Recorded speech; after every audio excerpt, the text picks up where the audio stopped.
The ground trembles as two armies collide on the plains of Lombardy, steel against steel, echoing across the valley where gunpowder smoke mixes with the stench of blood.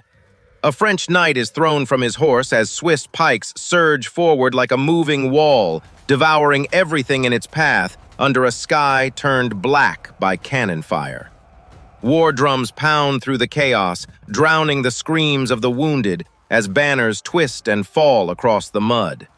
This is Italy in 1494, the moment Europe plunges into 65 years of unbroken conflict. Italy stands as the glittering heart of Renaissance wealth, a land overflowing with gold, merchants, scholars, and rival ambitions calling out to foreign kings. Its city-states fight each other more fiercely than any outsider, leaving the peninsula fractured like pottery, waiting for the first hammer blow. Every duke fears his neighbor, every republic spies on its rivals, and every pope arms himself in secret desperation. Into this anxious world marches Charles VIII of France, a young king hungry for conquest. His army crosses the Alps with artillery so advanced Italian fortresses collapse at the first cannon roar, shocking generals who believed their walls eternal. The French columns move with frightening speed, smashing resistance aside and taking cities in days, not months, rewriting the rules of siege warfare. Neapolitan forces crumble before them, and Charles enters Naples in triumph, his banners snapping in the southern wind. Across Italy, rulers stare in terror as they understand that negotiation will no longer protect them from foreign steel. Desperation unites old rivals, Venice, Milan, the papacy, Spain, and the Holy Roman Empire, forming the League of Venice to halt the French advance. This alliance hires every mercenary it can find, from Swiss pikemen to German landsknechts, creating an army stitched together by gold and fear. They confront Charles at Fornovo, where storm clouds roll over the battlefield as cavalry crashes into infantry in a frenzy of mud and thunder. The French break free and escape north, but the message is clear. Italy will fight with teeth bared.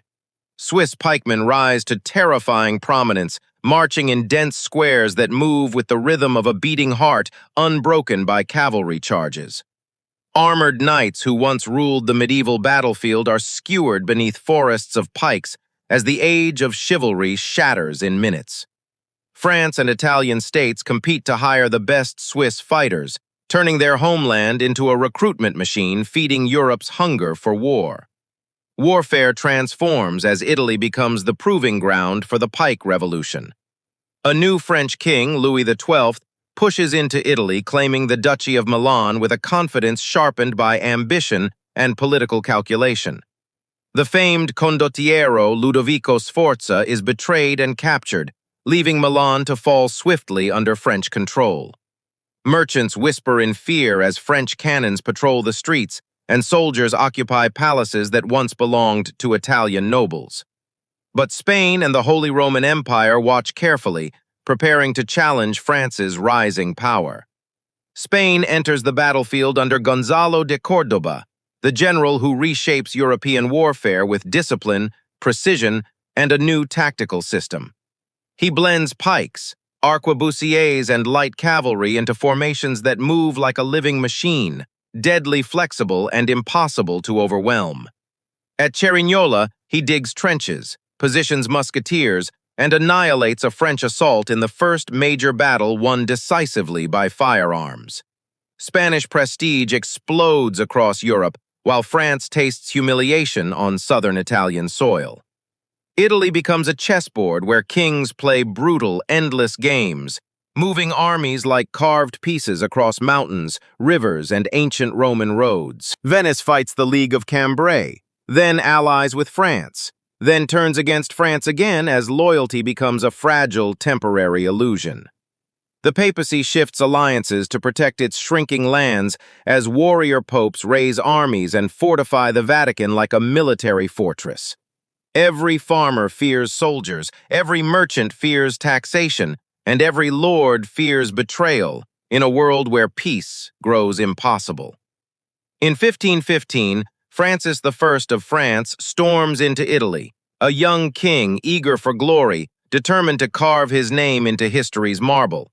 The Battle of Marignano erupts into a two-day inferno, where Swiss pikemen hurl themselves against French artillery and armored cavalry.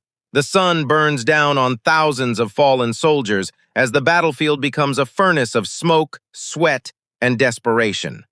When the Swiss finally retreat, France claims victory, and Milan bows once again under a new ruler. The rise of Charles V changes everything as he inherits Spain, Austria, the Low Countries, and the imperial crown, forging a superpower unmatched in Europe. His rivalry with Francis I becomes a personal vendetta, a clash of egos that drags nations and armies into a cycle of relentless destruction. Italy becomes their chosen battleground, a place where emperors, kings, and mercenaries fight for dominance, while diplomats whisper in shadows. Alliances shift like sand beneath storm waves, and no Italian state can predict who will protect them or destroy them next. The Battle of Pavia in 1525 becomes a turning point where arquebusiers disguised in the woods unleash volleys that tear into French cavalry. Armored knights fall helplessly as bullets pierce steel, and Spanish infantry tighten their formation around the French king. Francis I is dragged from his horse, captured in the chaos, and sent across the Alps as a prisoner of the emperor he once mocked. Europe gasps as gunpowder crushes chivalry, and the age of heroic mounted charges ends forever. Rome becomes the next victim when unpaid imperial troops, mostly German Landsknechts, storm the Eternal City in 1527 with desperate fury. They breach the walls and flood into streets filled with art treasure and innocent citizens, turning Renaissance beauty into ashes. Churches burn, nobles are slaughtered, and the Pope hides within Castel Sant'Angelo, praying as chaos devours his city.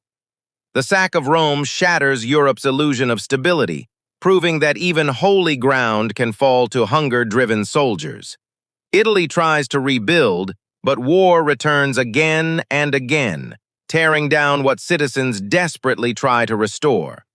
Milan changes hands repeatedly as France invades, loses, retreats, then invades once more, driven by pride and political necessity. Spain tightens its grip over Naples, while German princes worry that Charles V grows too powerful for the balance of Europe to survive. The peninsula becomes exhausted, drained by sieges, famine, disease, and taxes needed to fuel foreign armies. Late in the decade, Henri II of France launches new campaigns, determined to break Spanish dominance and reclaim lost honor. Fortresses crack under artillery bombardments as French soldiers push into northern Italy, hoping to shift the balance one last time. But Spain commands the strongest infantry in the world, supported by silver from the New World that funds endless regiments. The scales tip against France once again as old ambitions collide with harsh reality.